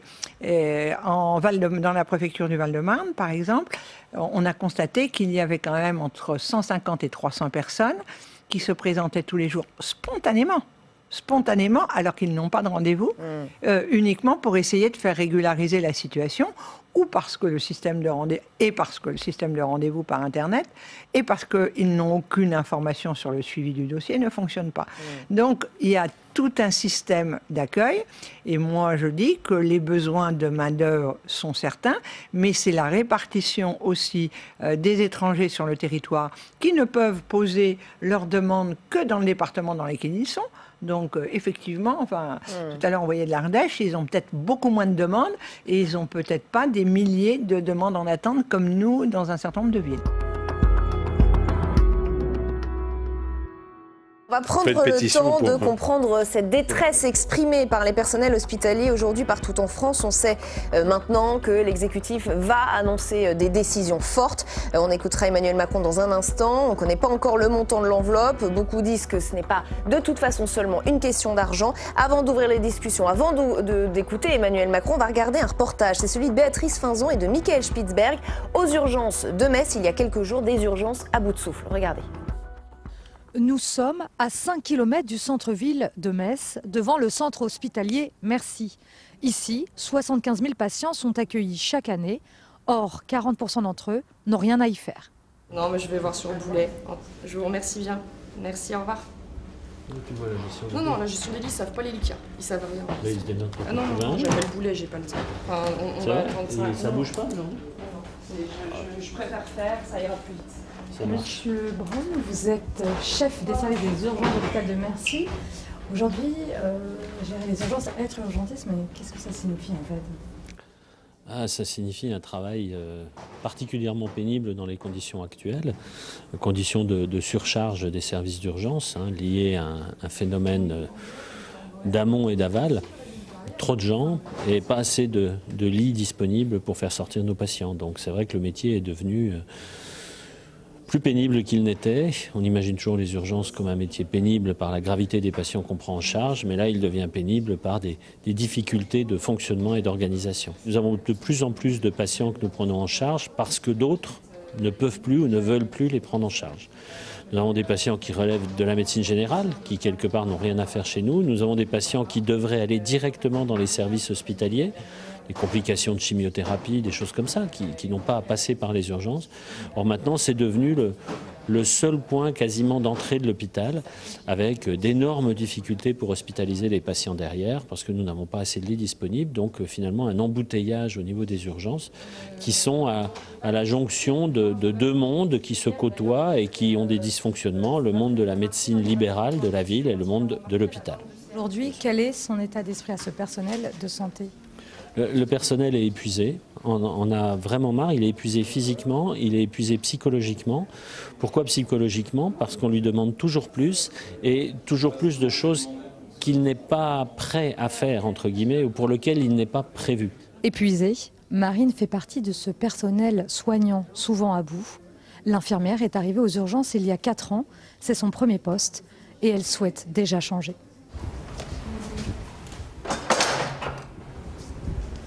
Marine, quand vous avez commencé, vous imaginez cette situation? Non, pas du tout. C'est vrai que c'est très différent entre ce qu'on apprend à l'école, la théorie et la pratique. On ne s'imagine pas du tout que le milieu du soin est ce qu'il est actuellement. Je suis vraiment partagée entre le fait d'aimer mon métier, d'aimer ce que je fais. C'est un travail très enrichissant, surtout au sein des urgences, et partagé avec ce dégoût qu'on peut avoir parfois de cette charge de travail et de ne pas avoir le temps pour les patients, de faire du travail à la chaîne et de ne pas pouvoir exercer de manière globale la prise en charge du patient. On parle d'un personnel qui se sent déshumanisé, qui n'a plus le temps de prendre du temps pour ses patients. Vous êtes à bout aujourd'hui? Oui, je me sens parfois à bout quand on a une surcharge de travail, quand on est en sous-effectif, quand il y a des temps d'attente qui sont considérables, quand on est face à l'agressivité aussi, parce qu'il ne faut pas oublier que le personnel soignant est beaucoup confronté à l'agressivité verbale et parfois physique, malheureusement. Donc c'est ce cumul de toutes ces choses qui fait qu'on en vient à être épuisé. Il faudrait 40 lits disponibles chaque jour pour désengorger le service des urgences de Metz. Ici, c'est la priorité avant l'hiver, sinon le service ne pourra pas faire face. Voilà pour l'un des constats. Avec nous aujourd'hui pour ce grand débat, Frédérique Puissat, bienvenue. Vous êtes sénatrice LR de l'Isère, membre de la Commission des Affaires sociales. Michel Amiel, bienvenue à vous également. Sénateur La République En Marche des Bouches-du-Rhône, vice-président de la Commission des Affaires sociales, médecin de formation. Patrick Pelloux, bienvenue. Vous êtes médecin urgentiste à l'hôpital Necker, président de l'Association des médecins urgentistes de France. Et Philippe de Normandie, bienvenue à vous également. Vous êtes chirurgien en neuro-orthopédie, auteur d'un rapport sur l'accès aux soins des personnes handicapées. Avant de vous donner la parole, je voudrais qu'on écoute Emmanuel Macron, ça ne vous a pas échappé. Il était en déplacement à Épernay, il a fait une déclaration dans l'après-midi et il annonce des décisions fortes qui seront dévoilées précisément mercredi prochain. Écoutez. Tout ce qui a été fait par le gouvernement va donc dans le bon sens, mais j'ai demandé au gouvernement, à la ministre de la Santé, à plusieurs de ses collègues et sous l'autorité du Premier ministre, de travailler avec vigueur pour un plan d'action renforcé et des décisions fortes qui seront annoncées par le Premier ministre au sortir du Conseil des ministres de mercredi prochain. Ces décisions redonneront des marges de manœuvre financières, plus de moyens, mais pas seulement. C'est un plan, là aussi, beaucoup plus large qui doit répondre à la situation actuelle. Nous devons investir et assumer d'investir, plus fortement que nous n'avions au début envisagé de le faire, parce que la situation est encore plus grave que celle que nous avions analysée. Et on retrouve tout de suite Alice Bardot dans l'hémicycle du Sénat. Alice, ces déclarations d'Emmanuel Macron ont créé quelques remous dans l'hémicycle. Et oui, Rebecca, coup de sang au Sénat après la prise de parole d'Emmanuel Macron tout à l'heure. Le président a dit qu'Édouard Philippe annoncerait le plan du gouvernement pour l'hôpital public mercredi prochain, soit au lendemain du vote du projet de loi de financement de la sécurité sociale qui était en cours d'examen au Sénat donc depuis mardi. L'affront de trop pour les sénateurs qui ont demandé une suspension de séance tout à l'heure et leur décision est prise. Ils n'iront pas au bout de l'examen du texte. Ce soir sera donc le dernier. Ils ne reviendront pas demain, du moins pas pour examiner le budget de la sécurité sociale. Alors cette annonce du président a donc été la goutte d'eau qui a fait déborder le vase. Écoutez la colère du président LRD de la Commission des Affaires sociales et celle du sénateur socialiste Jean-Louis Touraine.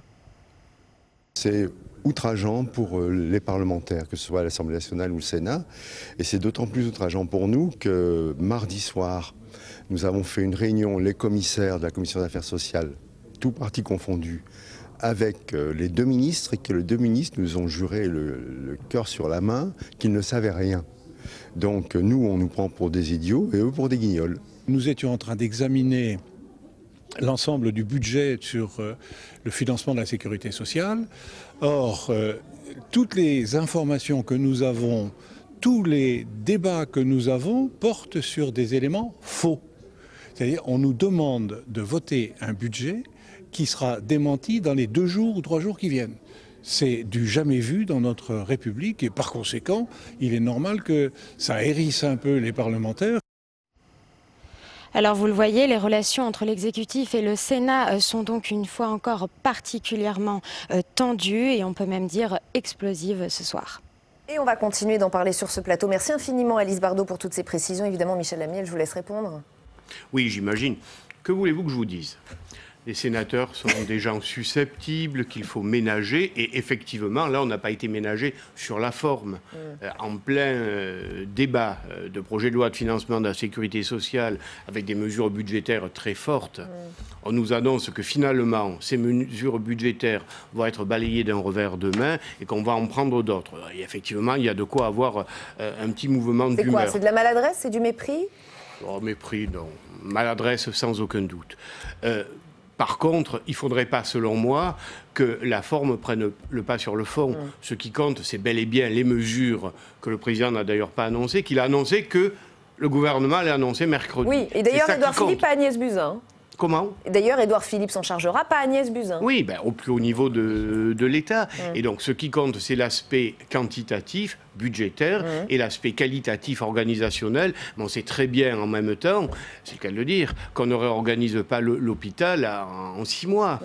Il y a dans le plan santé 2022 des choses qui ont été annoncées, des choses qui commencent à se mettre en place. On commence. Restons encore un petit peu peut-être sur ce volet politique avant de vous donner la parole sur ce qui se passe sur le terrain. Frédérique Puissat, comment Non, moi je voulais simplement rebondir sur les propos de mon collègue Michel Amiel. Nous ne sommes pas susceptibles. Nous sommes, pardon de le dire, le Sénat, composante du Parlement, avec effectivement l'Assemblée nationale qui a voté un projet de loi de finances 2020 qui va être déjà caduque, et nous qui sommes en train de discuter d'un projet qui, le lendemain où nous l'aurons voté, sera aussi caduque. Donc je ne pense pas que ce soit sur cette thématique-là de la susceptibilité qu'il faille poser le débat. La question est de savoir comment on organise notre pays, étant entendu que je vous rejoins parfaitement, nous sommes sur une logique où le pays est en forte tension, où on a de vraies difficultés et il faut qu'on puisse aboutir.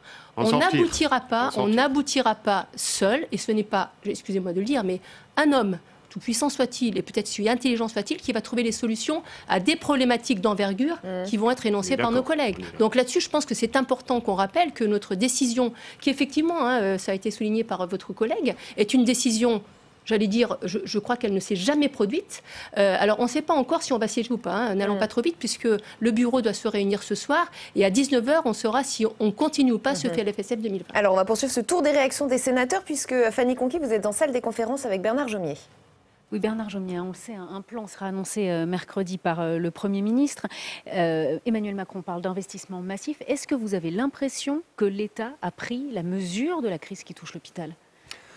J'espère que cette fois-ci, il commence à ouvrir les yeux, parce que ce qu'on voit, c'est que depuis des mois et des mois, où on alerte, où on dit que l'hôpital ne vit pas une énième crise, mais que c'est un problème qui est profond et qui nécessite une remise à plat qui touche sur les missions de l'hôpital, les organisations et le financement, on n'est pas entendu. On n'est pas entendu au point qu'on arrive maintenant à devoir voter le budget social de la nation avec des chiffres qui sont faux, qui sont déjà périmés, puisque des mesures nouvelles vont être annoncées au lendemain du vote. Donc on voit bien que le gouvernement navigue un peu à vue, et je crois qu'il est temps de mettre tout le monde autour de la table dans une forme d'états généraux de l'hôpital pour que l'ensemble de ces sujets soient abordés. De quoi l'hôpital a besoin concrètement ? Il n'y a pas une mesure qui permettrait de résoudre la situation, bien sûr, mais l'hôpital a un problème de mission. Que demande-t-on aujourd'hui à l'hôpital et à l'hôpital public singulièrement dans notre pays ? Qu'est-ce qu'on lui demande de faire ou de ne pas faire et de laisser aux autres acteurs du système de santé ? Il a un problème d'organisation. On lui a demandé de se réorganiser sans cesse, mais dans le même temps, le modèle de gouvernance hôpital-entreprise institué il y a une petite dizaine d'années par la loi pose beaucoup de problèmes, et c'est une des causes d'ailleurs de la fuite de beaucoup de médecins de l'hôpital public. C'est ces problèmes de gouvernance et d'organisation. Donc il faut revoir cette gouvernance, et puis enfin les financements. Le financement à l'activité a une part d'intérêt, mais il produit beaucoup d'effets pervers. Il faut le revoir, et le rythme qui était enclenché parce que la ministre a pris conscience de ces problèmes est beaucoup trop lent. Ma santé 2022, non, oui, mais on est en 2019 et il y a à apporter des réponses dès 2019. Donc moi j'appelle à ce qu'il y ait véritablement des états généraux de l'hôpital, que la ministre mette autour de la table l'ensemble des acteurs pour étudier l'ensemble des problèmes. Merci Bernard Jomier d'avoir répondu à mes questions. Merci beaucoup Fanny, et merci à Bernard Jomier. Patrick Pelloux, une réaction. Il appelle à des états généraux de l'hôpital. Est-ce que il y en a déjà eu. Il y en a déjà eu, ça n'a servi à rien. Donc on va oublier ça. Moi je pense qu'il faut mettre autour de la table, parce que là maintenant, donc, vous confirmez que c'est une crise politique, c'est une crise politique, une vraie. Comment ça pouvait être autrement, ça me paraît difficile, vu les enjeux par rapport à la santé des Françaises et des Français. Donc on est à une crise politique. Moi je pense qu'il faut plus réfléchir, si on prend des références historiques, à un Grenelle qui regrouperait l'ensemble des syndicats, l'ensemble des parlementaires, les sénateurs, les députés, comme Thomas Mesnier qui connaît parfaitement le dossier sur les urgences. Et une fois qu'on se met d'accord sur ce que l'on veut, sur l'importance du service public, on débloque les moyens. Moi, je rejoins ce que vous venez de dire. Je ne crois pas à l'homme solitaire en haut de sa colline qui dit en même temps je vous serre la vis, en même temps je vous desserre la vis, etc. J'y crois pas. Je pense que le sujet est suffisamment grave pour faire confiance aux élus du peuple, au Sénat, à l'Assemblée nationale, pour trouver les solutions avec les partenaires sociaux. Il faut faire une grande réunion. Il n'y a pas assez de débats, il n'y a pas assez de... Parce qu'on a proposé des choses, hein, la renégociation de la dette des hôpitaux qui coûte une blinde, comme c'est pas permis, enlever la taxe des salaires qui pèse sur les salaires de la seule fonction publique hospitalière. Donc ça, c'est encore... Donc il y a des jeux d'argent à avoir. Et puis, il y a le problème des salaires, qui est une vraie réalité. On le disait avant de commencer l'émission, c'est une vraie réalité. Vous ne pouvez pas vivre quand vous êtes aide-soignante et avec la charge de travail qu'on vous donne, avec des salaires qui sont entre 1002 et 1004. C'est pas possible. Les infirmières, les salaires sont trop bas. 26e rang des salaires de l'OCDE. C'est pas tenable, surtout dans des grandes agglomérations avec le coût de la vie. L'évolution salariale des médecins hospitaliers par rapport aux médecins du privé... mais c'est deux mondes, ça n'a rien à voir. Bon. Donc du coup, ça a lieu à l'attractivité. Il y a une évolution sociologique, juste un mot, une évolution sociologique où tout le monde passe à côté. C'est que maintenant, dans l'hôpital, vous avez ceux qui ont la permanence des soins, le travail de nuit, le travail des week-ends, la pénibilité sur les blocs, la nuit, etc. Et ceux qui ont des horaires qui sont beaucoup plus... et qui font un travail important, c'est pas ce que je dis, ils font un travail important, mais ils n'ont pas la contrainte au temps. Donc il y a deux mondes. Donc il y a tout ça à parler. Il y a tout ça à parler et c'est ce qui fait. Et puis bien sûr donner les moyens. On a fermé beaucoup trop de lits d'hospitalisation. Donc on a Emmanuel Macron qui nous annonce un plan d'envergure la semaine prochaine. Qu'est-ce qu'il faut en attendre, Philippe de Normandie ? Je pense que le sujet le plus important, c'est qu'est-ce qu'on veut et comment on le partage. Et je pense que cette crise... je ne sais pas si elle est politique, mais cette crise, en tout cas, les gens dans la rue, il y a les internes, les infirmières, il y a tout le monde. On appellerait ça une crise holistique, tout le secteur. Ça prouve bien qu'on est arrivé au bout d'un système. Il faut qu'on réinterroge notre système. Il faut qu'on le réinterroge sur quelles sont ses missions, quel sens on veut donner.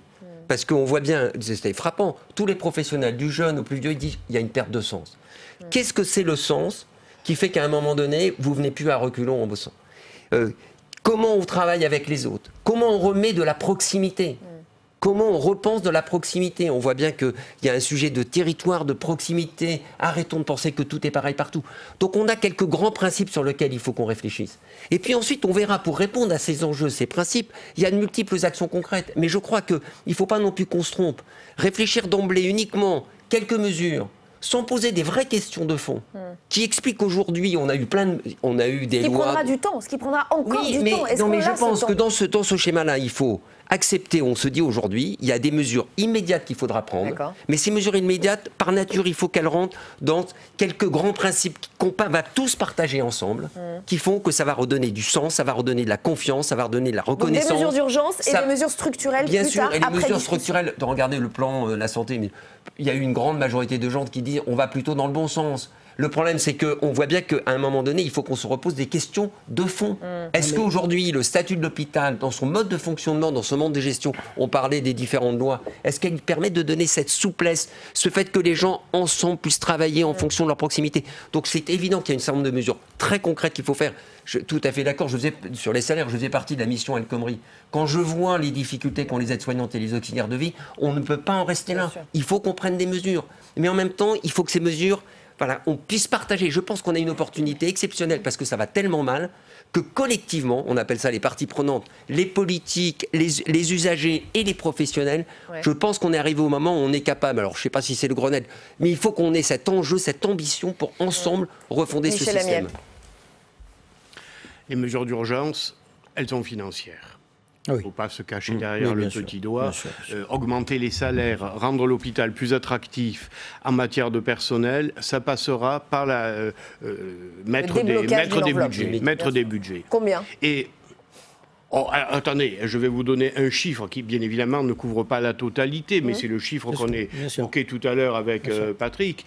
L'augmentation de 100 € du personnel infirmier, ça représente un budget d'1,3 milliard. Juste pour les infirmières ? 100 € pour les infirmières. 100 €. Voilà, c'est un chiffre, mais c'est une goutte d'eau. C'est une goutte d'eau par rapport à ce qu'il faut. Parce que le problème des urgences, que je connais pas trop mal non plus, les lits d'aval. Oui. Mais s'il n'y a pas le personnel pour les faire retourner, vous pouvez créer tous les lits d'aval que vous voulez. Et je vais plus loin, vous pouvez ouvrir des postes à la vacance, comme on dit en termes techniques. Si le personnel n'est pas là, le personnel n'est pas là. Après, d'une façon plus structurelle, pour moi, je le dis sans pointer quiconque, mais la loi 2009 HPST a été une catastrophe.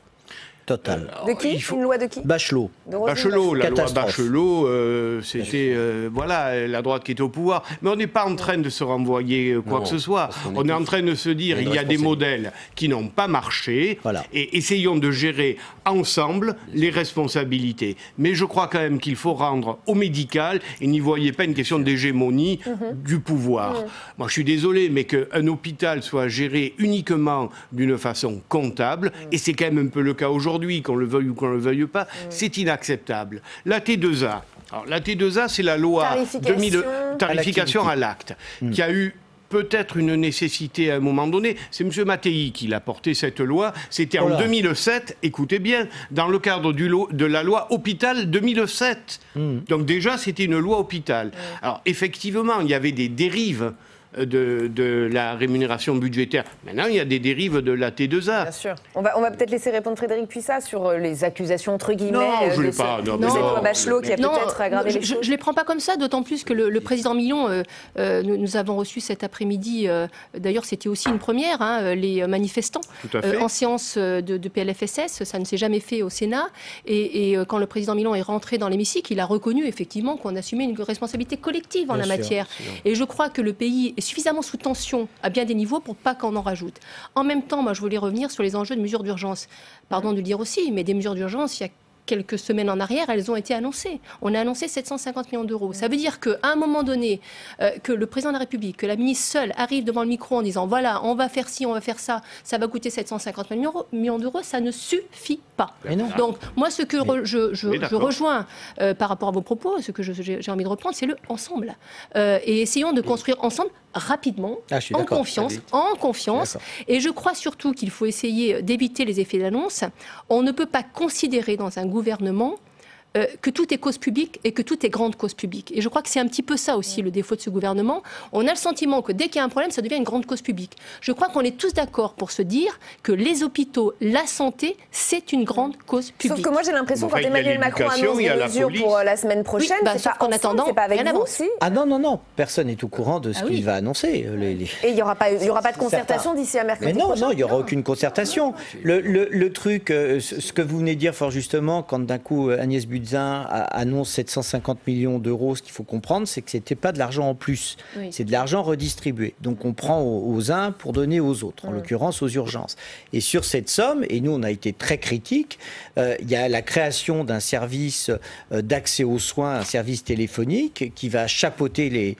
Donc c'était assez flou. Là ça prend forme, on comprend vers où ils veulent aller. C'est-à-dire qu'en gros, c'est-à-dire qu'en gros on irait vers un numéro, enfin, un seul numéro d'urgence en France, le 112, que les Françaises et Français appelleraient pour que, quel que soit le problème urgent. Et là, vous auriez une interconnexion, un travail commun entre police, gendarmerie, pompiers, SAMU, d'accord ? Et puis un numéro santé, d'accord ? Donc il n'y aurait plus que 2 numéros. Moi, je suis assez pour la simplification des systèmes, etc. Mais... quand on regarde ce projet qui est ambitieux de Thomas Mesnier, c'est un projet ambitieux mais très intéressant à comprendre, ça va manquer de moyens. C'est là où d'un coup on peut avoir de bonnes propositions, mais ce que vous disiez tout à l'heure, il faut de l'argent en plus. Mais le drame qu'on a, parce que ce que disait Philippe de Normandie est juste, aujourd'hui, à l'assistance publique hôpitaux de Paris, vous avez 900 lits qui sont fermés par manque de personnel. Alors nous voilà avec une ambiguïté absolument géniale. Nous avons 10 millions de chômeurs. Voilà des métiers passionnants parce que c'est des métiers humanistes qui portent des valeurs nobles de la relation humaine, d'aide à l'autre. Personne ne veut les faire. Donc on a vraiment des ambiguïtés dans ce pays. Et en effet, comme vous disiez, c'est d'abord et avant tout un problème de grille salariale et de progression dans les carrières, bien sûr. Je pense qu'il y a un problème de moyens. Je pense que derrière ça, il faut en même temps qu'on arrive à balayer un peu sur tout ce qui est inutile. Et enfin, il y a un sujet de la pertinence. Je veux dire, les moyens, il y a également à se réinterroger comment on peut se redonner les moyens dans les systèmes existants. Il y a quand même il y a l'hôpital qui est ancré à certains endroits, à d'autres endroits il fonctionne, et il y a des établissements, je pense aux ESPIC, par exemple, qui fonctionnent bien. Donc en même temps, il faut se dire qu'il y a des exemples et il y a des réflexions à les prendre ailleurs. Je pense que sur le sujet, on parlait des aides-soignantes, par exemple, en même temps, ça pose un sujet vraiment de fond, qui est notre modalité d'organisation. On est à l'heure actuelle à une modalité d'organisation, on l'a vu dans tous les entretiens qu'on a fait, Mission El Khomri, où il y a la parole du soignant n'existe pas. Elle ne tient plus compte. Vous avez, que ce soit l'aide-soignante, le PH de base, il ne participe plus à la réflexion. Il n'est plus écouté. Il a perdu son sens. Et nos organisations, ne savent plus redonner ces notions d'équipe. C'est un truc de dingue. Les équipes n'existent plus. C'est un faux sujet. Quand vous demandez aux infirmières, aux internes, etc., aux docteurs, c'est quoi la réalité de l'équipe ? Eh bien, vous vous rendez compte que ces notions-là, en fait, c'est artificiel. Parce qu'elles n'ont plus le temps. Mais non, on l'a cassé. Mais parce qu'on a cassé. On a fait des cadres soignants, des cadres administratifs. On en a fait une logique de gestion. Je ne sais pas s'il faut mettre forcément des directs. Est-ce que les docteurs demain feront mieux que les directeurs ? La réalité que vous décrivez, quand même. J'ai fait un rapport avec un directeur d'hôpital. On a fait un rapport sur changer la vie à l'hôpital. Moi, ce qui m'a frappé, je travaille avec beaucoup de directeurs, c'est que les directeurs, ils sont autant en souffrance aujourd'hui que les médecins. Ils disent, on n'y arrive plus. Et on voit bien qu'il faut qu'on repense cette gouvernance collective et en redonnant de la proximité, là où sont les patients, pour repenser les choses avec eux. Et je reste convaincu, en plus que tous ces métiers qui sont les métiers, je pense qu'il faut vraiment s'intéresser d'abord aux métiers, ces métiers de la proximité, ceux qui sont le plus en relation avec les patients, c'est eux qui ont beaucoup de choses à nous proposer dans nos modalités d'organisation. Au jour d'aujourd'hui, on est dans un process, on est dans un système taylorien. Votre toilette, ça doit prendre 7 minutes. Non, organisez-vous, réfléchissons autrement. Et je pense que cette crise il faut qu'on ait le courage, en dehors de mesures ponctuelles, rapides, qui vont coûter de l'argent, qu'on aille jusqu'au bout. Posons-nous les vraies questions, parce qu'on voit bien qu'on est au bout du système. C'est intéressant que vous disiez ça, et juste avant de poursuivre, je voudrais qu'on écoute quand même quelques manifestants, puisque nos journalistes se sont promenés dans les cortèges cet après-midi, et on leur a demandé justement, est-ce que tout cela n'est vraiment qu'une question d'argent ? Écoutez ce qu'ils répondent. Moi, je suis médecin, et ce que je veux, c'est des infirmiers, des aides-soignants au lit du malade. C'est ça qui compte. Le reste, ça n'a aucune importance. Traduisez ça en argent, je ne sais pas. C'est pas mon boulot. C'est forcément une question d'argent, parce que si on veut embaucher, il faut de l'argent. Là, il y a eu l'Ondam qui a été voté en premier vote à 2,1. La Cour des comptes demande 4,4 pour être correctement. La CGT demande 5%. Donc oui, c'est une question d'argent, parce que s'il y a une augmentation de salaire, ça veut dire que derrière, les hôpitaux, ils devront débaucher du personnel. Donc c'est pas possible. On veut une augmentation de salaire, plus de personnel et des moyens matériels, pouvoir travailler correctement, humainement. Voilà. Et Emmanuel Macron l'a dit lui-même dans sa déclaration, ce n'est pas qu'une question d'argent. Michel Amiel. Non, c'est une question, comme l'a dit M. de Normandie, c'est une question humaine, de management, mais au sens noble du mot. On ne peut plus réduire la relation médecin-patient à une espèce de système organisationnel où on a décidé que une prise de sang, c'est l'infirmier qui nous le disait, qu'on a reçu tout à l'heure, une prise de sang, ça doit durer 5 minutes. Alors, l'acte technique, ça dure 5 minutes, mais quand on reçoit aux urgences, moi j'étais urgentiste, mais en 75, voilà, ça a changé. Oui, mais ça a énormément, Marseille Hôtel-Dieu, ça a énormément changé, toutes ces choses-là. Mais il y avait de la vraie relation humaine. Aujourd'hui, on sent véritablement une obsession de la gestion et du fric. Excusez-moi la trivialité de l'expression. Le drame, c'est qu'avant, on ne va pas dire que c'était mieux avant, parce que l'évolution et la modernité, le monde évolue, évidemment. Mais l'hôpital, c'est profondément humain, c'est la relation humaine. Or, on a voulu appliquer des structurations et une pensée de production de soins qui ne correspond pas à l'hôpital. C'est la loi Bachelot, qui est une ânerie totale. D'accord ? Et faute à Touraine de ne pas l'avoir abrogée. Bon. Et alors, le problème qu'il y a, c'est que d'un coup, La proximité n'existe plus. Donc du coup, en effet, comme disait Philippe de Normandie, les cadres avant qui encadraient, qui aidaient les jeunes, qui encadraient les infirmières, qui voyaient la souffrance chez tel aide-soignant, qui amélioraient les relations entre les médecins et tout a disparu.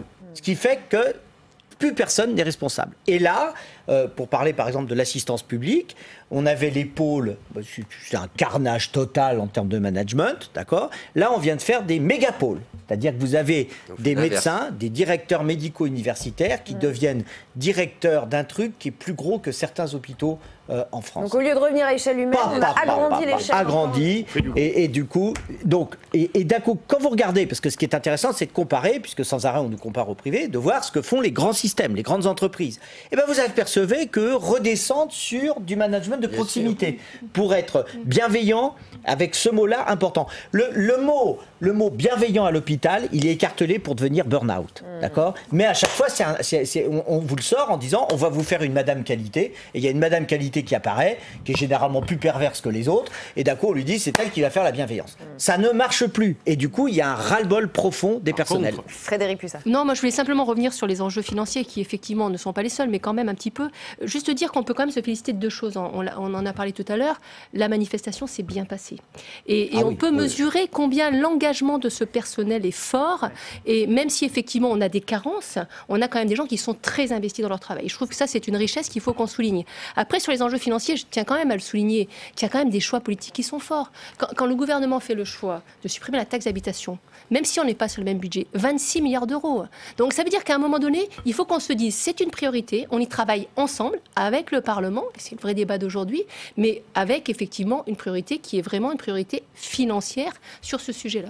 Michel Amiel. Juste réagir sur ce point, je suis d'accord, il y a de vrais choix politiques, il faut les assumer, ça c'est le problème de fond.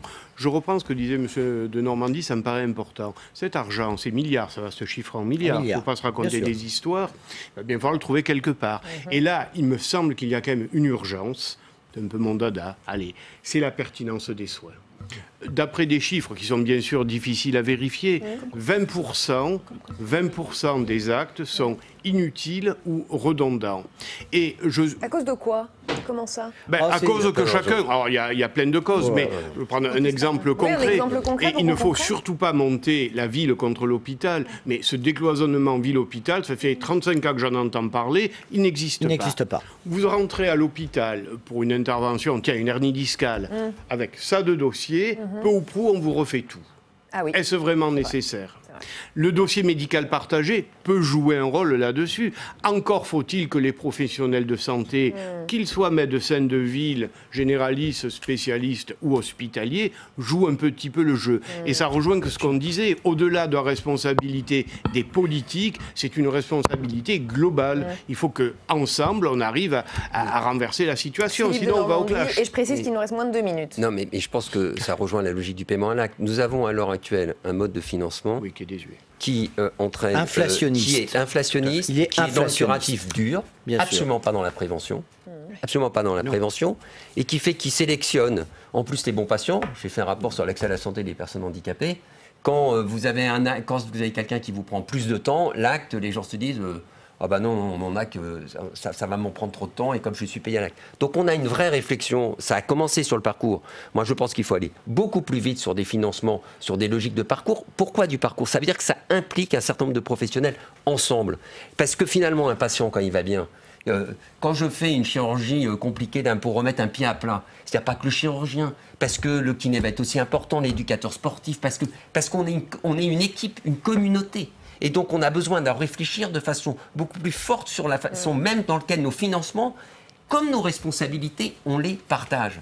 Tant qu'on n'aura pas cette logique de partage et donc de responsabilité commune, eh bien, les gens, c'est chacun son gâteau. Il nous reste 20 secondes. Et le problème, c'est qui va diriger ça ? Parce que d'un coup, le monde libéral ne veut pas que l'hôpital regarde ce qu'il fait, et l'hôpital ne veut pas que le monde libéral rentre. Donc d'un coup, si tu veux, il faudrait arriver à sortir des postures pour avoir un monde nouveau qui fait que d'un coup, on se respecte et on sait travailler ensemble. Et je pense que la seule façon de faire un monde nouveau, c'est repartir en permanence du patient. parce que nos corporatistes nous enferment. Repartons du patient et nous sommes capables, ensemble, je suis d'accord avec vous, madame, de recréer ce monde nouveau que tout le monde espère, parce qu'il y a encore beaucoup de gens qui y croient. La preuve, cette manifestation, les gens y sont dedans, il y a plein de jeunes. Paroles. Merci infiniment à tous les quatre d'avoir participé à ce grand débat ce soir sur Public Sénat. Demain, 7h30, vous retrouvez Oriane Mancini dans Bonjour chez vous. L'invité politique sera Nathalie Loiseau, eurodéputée La République En Marche. Bonne soirée.